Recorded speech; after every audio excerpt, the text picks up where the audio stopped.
Okay. What will be the language you use? It's a strikeout. It's going to be a scoreless game no matter where they go.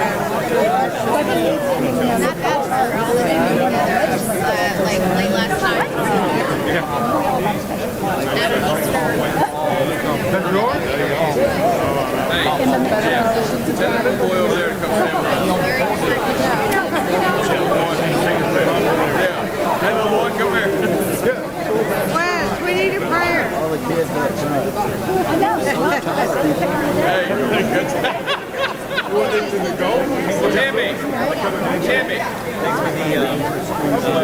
Wes, you got a thing.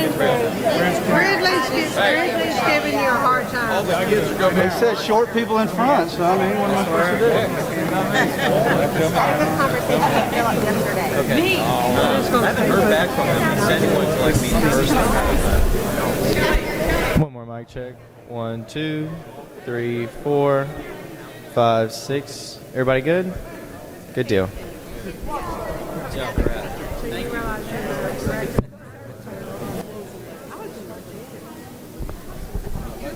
Thank you, everyone, for coming. Just so you know, Governor Kemp will speak first, and then Chris Carr will speak, and then Rep. Drew Ferguson will speak, and then they will be open for questions. We ask that y'all keep questions relatively on topic, which I realize is now a large subject, but you can line up in this mic here. I'll signal for our last question. Thank you. Press mic. 1, 2, 3, 4.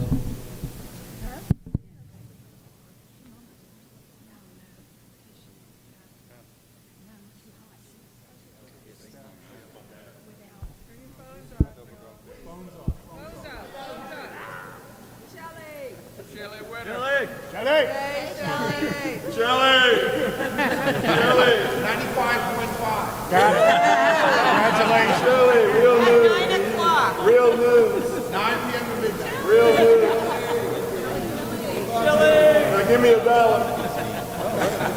We don't get that in my. Or the house.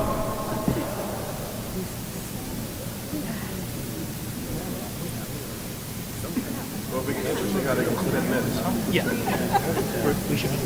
Hey, Bruce. How you doing? Thanks for all your work. All of them. Sheriff's on a man. Do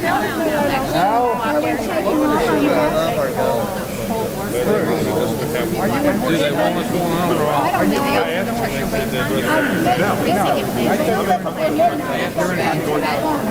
whatever snack you love. We'll see you on or any substance.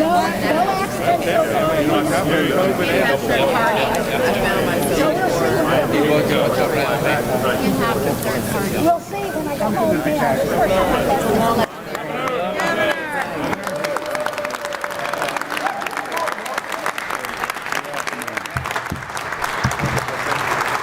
Well, good afternoon, everyone.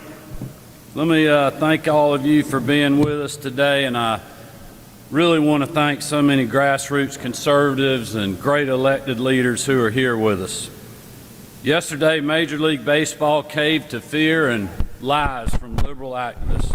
They ignored the facts of our new election integrity law, and they ignored the consequences of their decision on our local community. In the middle of a pandemic, Major League Baseball put the wishes of Stacey Abrams and Joe Biden ahead of the economic well-being of hard-working Georgians who were counting on the All-Star Game for a paycheck. Georgians and all Americans should know what this decision means. It means cancel culture and partisan activists are coming for your business. They're coming for your game or event in your hometown. And they're coming to cancel everything from sports to how you make a living. And they will stop at nothing to silence all of us. They don't care about jobs, they don't care about our communities, and they certainly don't care about access to the ballot box. Because if they did, Major League Baseball would have announced that they were moving their headquarters from New York yesterday. In New York.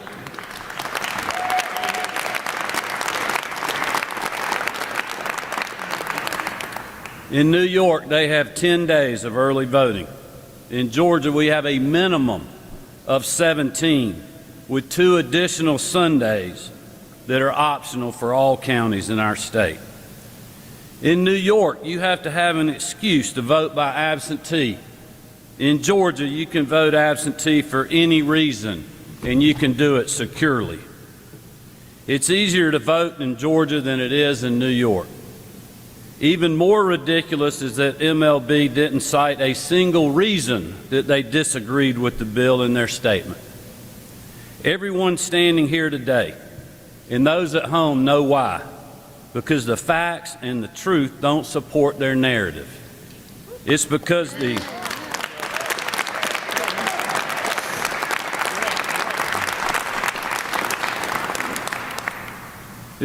the Election Integrity Act expands access to the polls and ensures the integrity of the ballot box.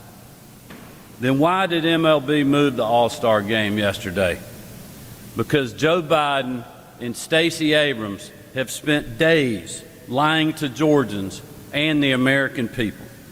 The truth is that Joe Biden hasn't read the bill, and Stacey Abrams is raising millions off the fake outrage that she has created. Even the Washington Post has given President Biden 4 Pinocchios for his false attacks on our new law. Not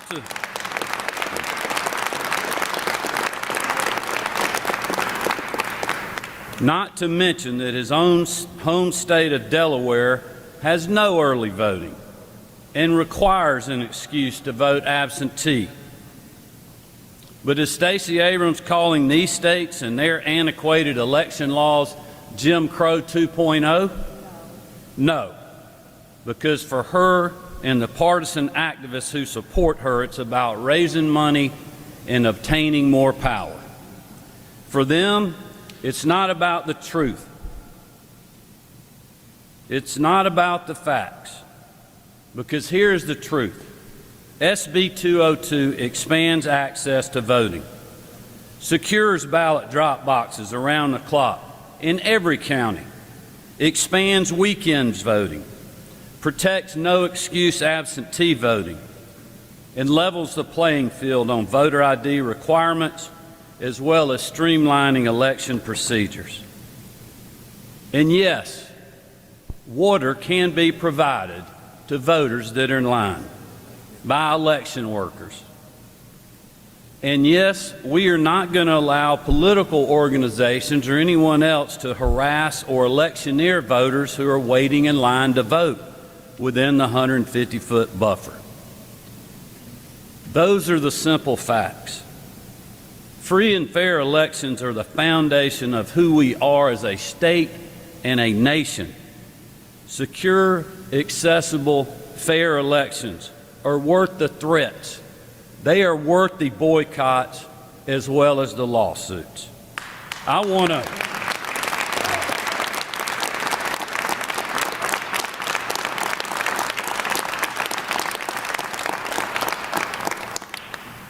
to be clear.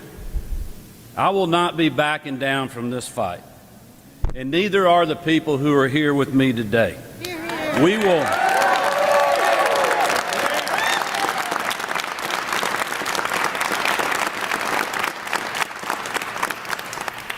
We will not be intimidated, and we will also not be silenced. Major League Baseball, Coca-Cola, and Delta may be scared of Stacey Abrams, Joe Biden, and the left, but I am not, and we are not as well.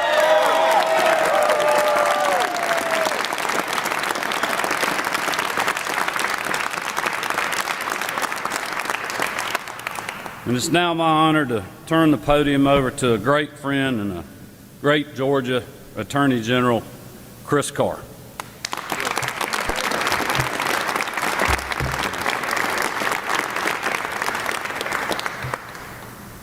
Thank you, Governor. Good afternoon, everybody. Anybody who actually reads this bill quickly sees that it strengthens security, expands access, and improves transparency in Georgia's elections.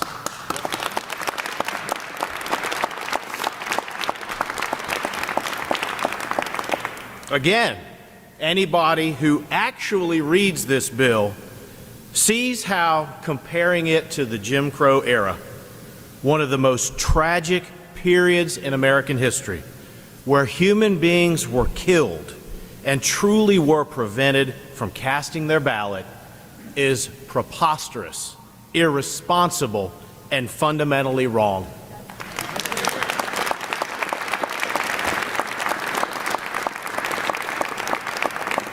We actually diminish the horrors of Jim Crow when we compare the unjustifiable abuses of those times with a photo ID requirement that applies equally to everyone, to expanded voting hours across the state, and to the assurance that the public has access to our electoral process. But that's exactly what Stacey Abrams, Joe Biden, Raphael Warnock, John Ossoff, and so many others have shamefully been doing over the past several weeks. Every time Stacey goes on a late-night talk show, does a friendly podcast, or is a guest on MSNBC, every single word that she says is accepted as an undeniable fact. And that's also what many leaders in America are falling for right now, without doing their own due diligence. And it's not healing our nation, but further dividing us and causing real harm to real people, to real Georgians. So when we defend this bill in court, the Stacey Says standard will not apply.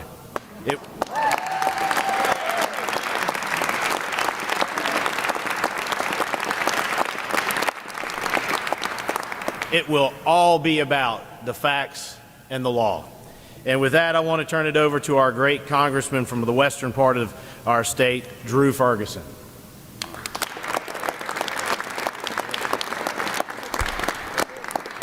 Governor, Attorney General, thank you to all of you that are here today defending the openness and the fairness of our elections. I thank you. I have been appalled at the shockingly dishonest and disingenuous statements by not only Major League Baseball, but the corporate CEOs here in our state. What they are saying is wrong, and they should be ashamed. They owe an apology to the men and women that have voted to make sure that Georgia elections are both open and fair.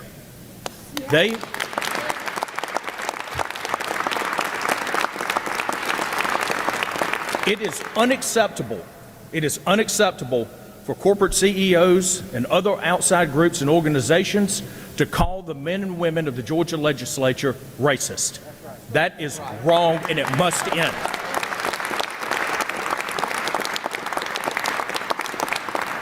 They should apologize now. On top of that, and most importantly, they should apologize to our fellow Georgians for robbing them of the paychecks and the livelihood that will come because of their actions.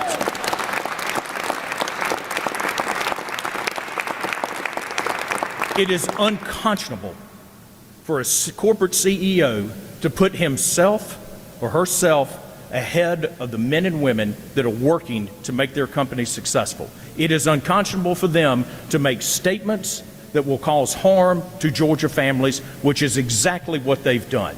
And we wait on their apology with bated breath. Here.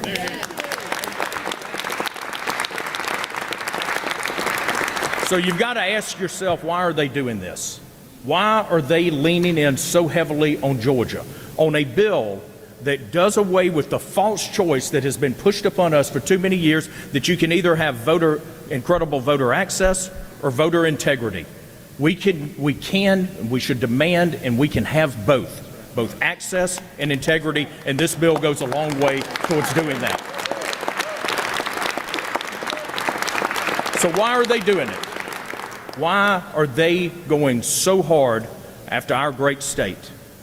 It is to set the table for another battle in Washington, D.C. over H.R. 1 for the Politicians Act and Senate Bill 1.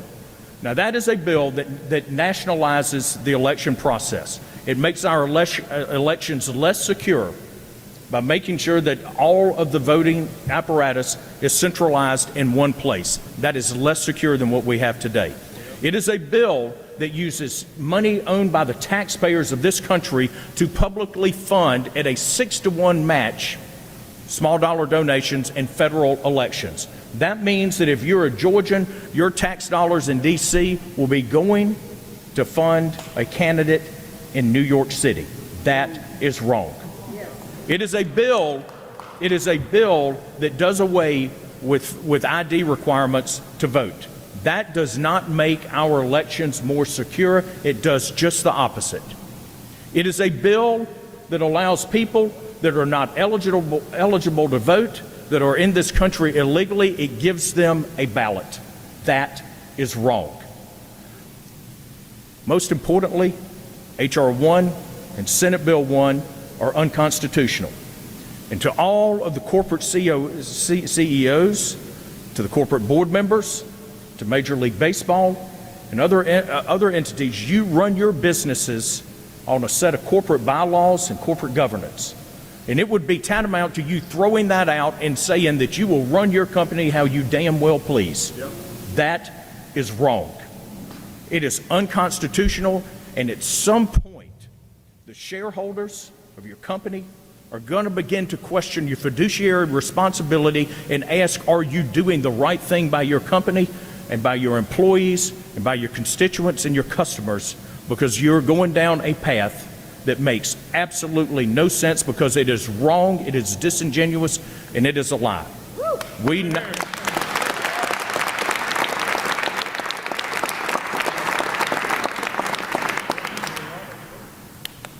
Today, the New York Times put out a piece, 16 points about what was wrong with Georgia's election bill. It is laughable. It is a stretch to be kind, but I expect nothing less from a paper that is wallowing in a gutter of unethical practices and intellectual dishonesty. We have to go every single day after the truth. The Attorney General and the Governor have both said it. We will win this argument based on the facts, not on the false narrative perpetrated by the far left. This is about making sure that every single American has the right to vote and to choose their own future in this country. If these laws go through, you will lose your individualism, you will lose your ability to make a living, you will lose your personal freedoms. We have to stand up against this, and I am proud to stand here with these brave men and women, with our governor and our attorney general, to say no more. We will win this battle. Thank you.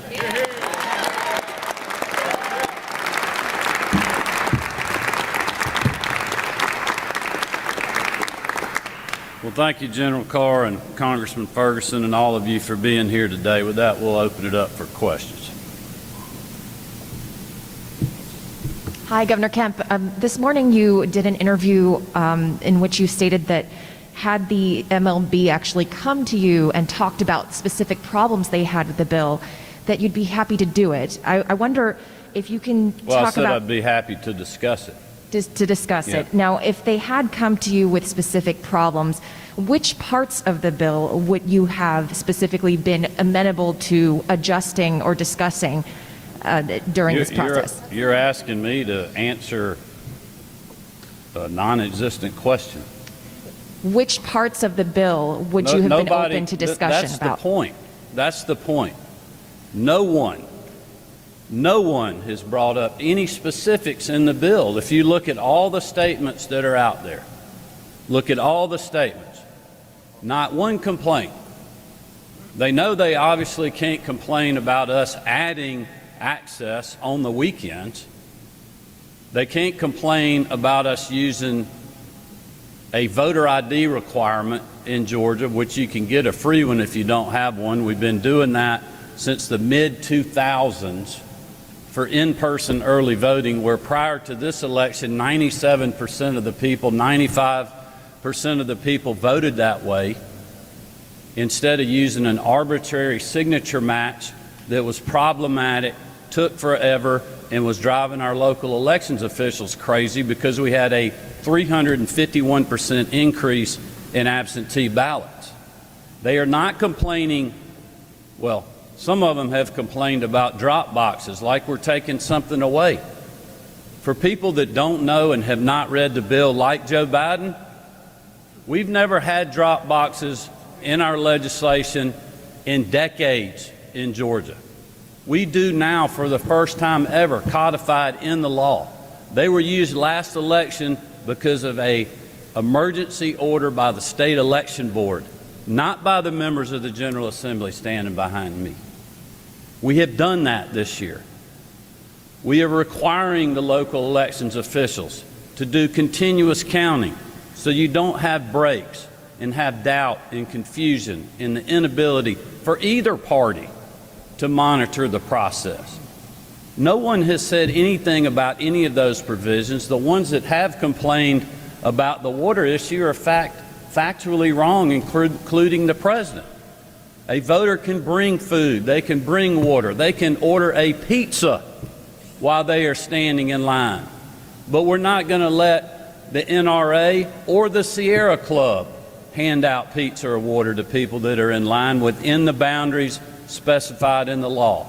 If you're 1 foot over that boundary, you can set up a table and hand out water, pizza, or whatever else you want. Governor, can I... So I stand ready to answer questions on specifics of the bill, and if you have one, I'll be glad to do that. That would be great. I was wondering if you could respond to some of these following specifics on how they do not restrict voter access, such as the banning of mobile voting centers like the ones used in Fulton County. You said the codifying of the drop boxes that had not been in law before, but effectively reduces the number of them compared to what was used in the November election in Fulton County. Reducing the amount of time for voters to request absentee ballots and banning the automatic mailing of applications for absentee ballots to voters. Well, I would tell you that I think all of these things, and there's plenty of legislators that can talk to you individually after the press conference, but I know myself and a lot of them got a lot of these questions. First of all, on the drop boxes, there's a very simple formula that is now going to be used on the drop boxes for all counties. There are counties, you know, people are saying we are taking something away with drop boxes. There's counties that did not have a drop box last election. Now, every county, was it 49? 49. Now every county will be required to have one drop box. And keep in mind, if you are a voter, you have plenty of time to mail your ballot. But if you feel uncomfortable like that, you can do like I did, because I was under COVID quarantine and didn't want to go in the polling location. I went and dropped mine into a drop box. You can still do that. It's in a secure location now. Even the days leading up to when it's very close to the election, you can take your ballot and hand it off to the local elections official if you don't feel like you're going to have time to mail it. In regards to the mailing days, the U.S. Post Office recommends 14 to 15 days cutoff before the election. This bill has it at 11. You know who asked us to do that? Who asked the members of the General Assembly to do that? The Association of County Commissioners of Georgia. They represent county governments that, per the Constitution, run the election. Because you had so many ballots that weren't mailed on time, they weren't received on time, they weren't mailed on time, they come in after the election and they don't count. You still have weeks and weeks to request your absentee ballot. But now we are cutting that deadline a little bit shorter at 11 days prior to the election to make sure the voter has time to get their ballot back where it will be counted. There are reasonable mechanical fixes that are in this bill. That this General Assembly, you know, a lot of people talk about how quickly this was done. The Speaker of the House set up in the committee to work on this issue before the end of the year. The legislative session right here in this building started the second Monday in January, and the bill was just completed a little over a week or so ago. So this has been going on for months, this negotiation between the House and the Senate. and then our office to get to this final version. You just mentioned the timeline for how this bill was developed and passed. I know it was the last few months, but is the timing of this based on your belief that there was some fraud in recent elections in Georgia? Well, certainly everybody wants to bake in to the people of our state and everyone around the country that that's what's going on here. And you know, I'll let the legislators speak for themselves, but I know myself, our team, a lot of the legislators we were working on. And listen, I realize people have all kinds of different of opinions and beliefs about the 2020 election. But make no mistake, there were issues that happened on the election, like they do in every election. This year, obviously, there was more of a spotlight than ever, and I think one of the reasons was the pandemic, and it changed a lot of things. We had a brand new system in Georgia. We had things like drop boxes that we've never used, at least in recent memory. Therefore, there were mechanical issues that needed to be fixed. There were reasons to try to figure out a better way, a more accessible way, and a more secure way for us to hold elections. And there is nothing wrong with that. We shouldn't apologize for wanting to make it easy to vote and hard to cheat.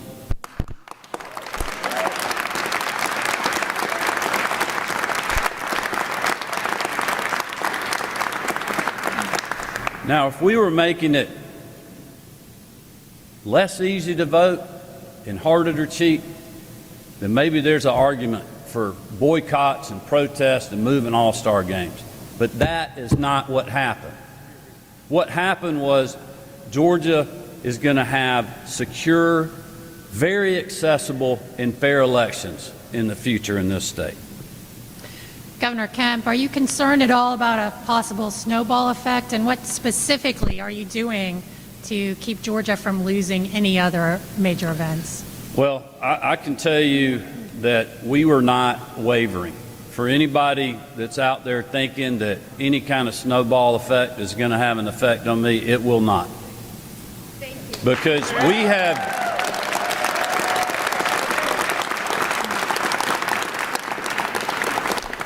we have worked in good faith with the business community, with the chambers of commerce, with some of these same companies that have flip-flopped on this issue.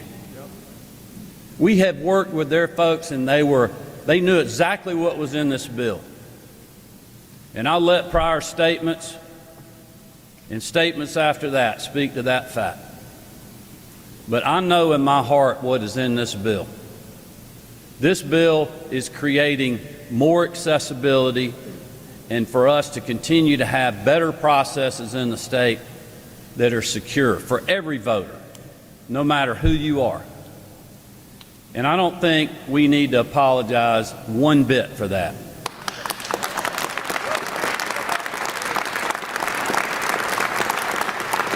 And I will tell you, these other events, other corporations, or if you're like me, if you're, I'm a CEO too. I'm just not as big as some of the ones that have been gaining a lot of attention because I've been a small business owner for over 35 years. And that is the backbone of our economy. But you now have a choice. You can bow down to this cancel culture because I'll give you a warning. If you do, it's never enough. It will never be enough.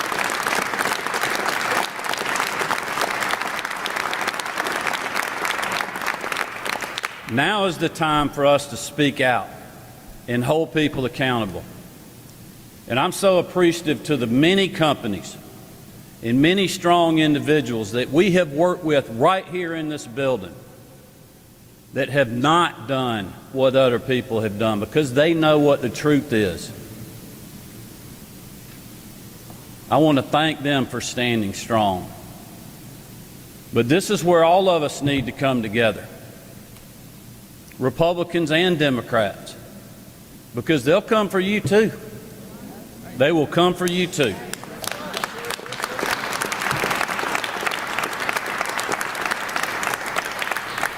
Governor Kemp, thanks for taking questions. My question's about some of the earlier drafts of this bill during the legislative session that did take away Sunday voting, that did eliminate no excuse absentee voting.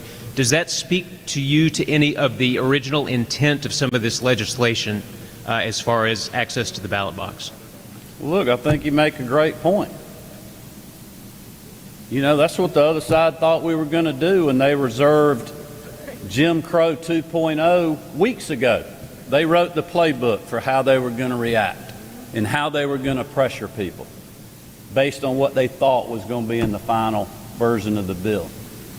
But I give a lot of credit to our team, to the Speaker of the House, to the leadership in the Senate, and the members of the General Assembly that kept giving and taking. And that's what you do in these buildings when you have a Senate and a House and you have an executive branch.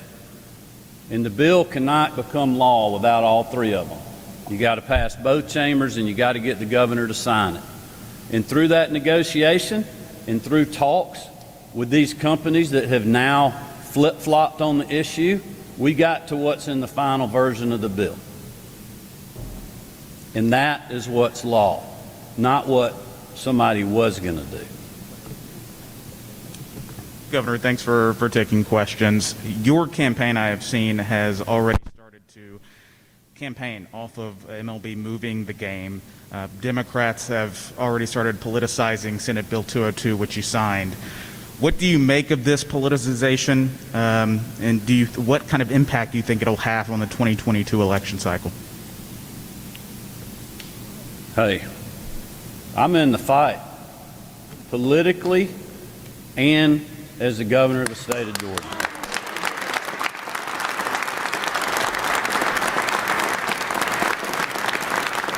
And we have two choices. We can let the other side, you know, outflank us, out-politicize us, you know, or we can get in the fight with them. And that's what we're doing. I mean, this is a call to everyone, not only in Georgia, but all across the country, to wake up and to get in the fight and to help us in that fight, because they are coming for you next. I mean, what event, what sport are they going after now? What event are they going to go after? What convention?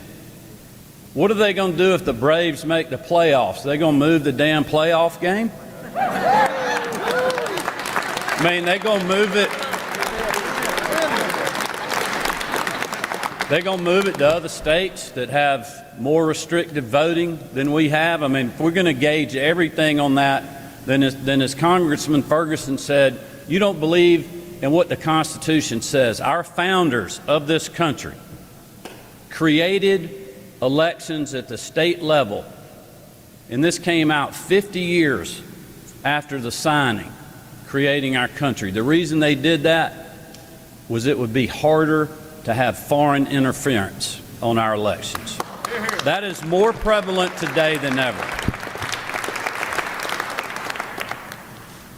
And that's why and you could go back and document the record. When I was Secretary of State, even when other of my colleagues, other Secretary of States were pushing agendas in places like California and Oregon and other places about vote by mail, same-day voter registration, no photo ID, you know, all these different things.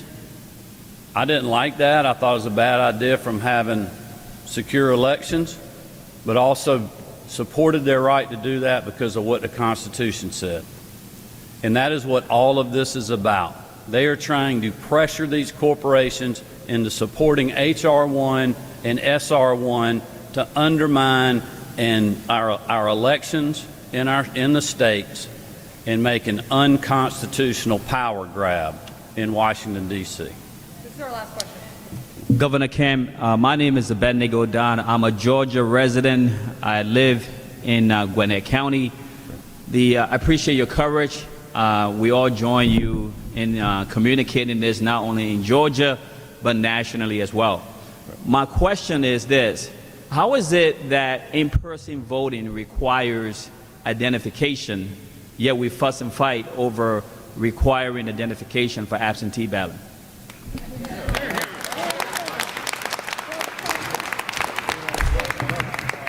Well, thank you for that, and thank you for being here. And I think you make a very good point about the photo or voter ID requirement. And I will just tell you, on behalf of a lot of my friends in the General Assembly, some of them that I served with myself when I was in the legislature, there has been a lot of thoughtful discussion about how we do that and answer those questions. Well, what if you don't have a copy machine at your house and you can't include a photo ID?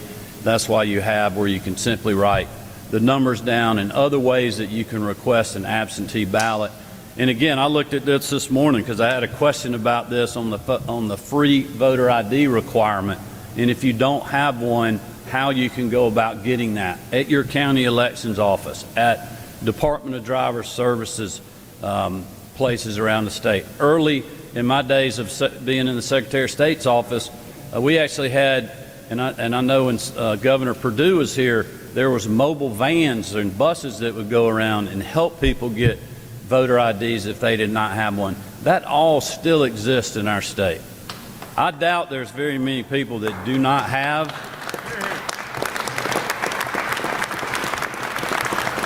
I doubt there are many people that do not have an ID, but for those that may be in that situation, if they're elderly or whatever the situation may be, there are easy remedies to fixing that situation to make sure that everyone can vote, but that they can do it securely, which is one of the greatest rights and opportunities that we have as Georgians and Americans. Thank you all for being here.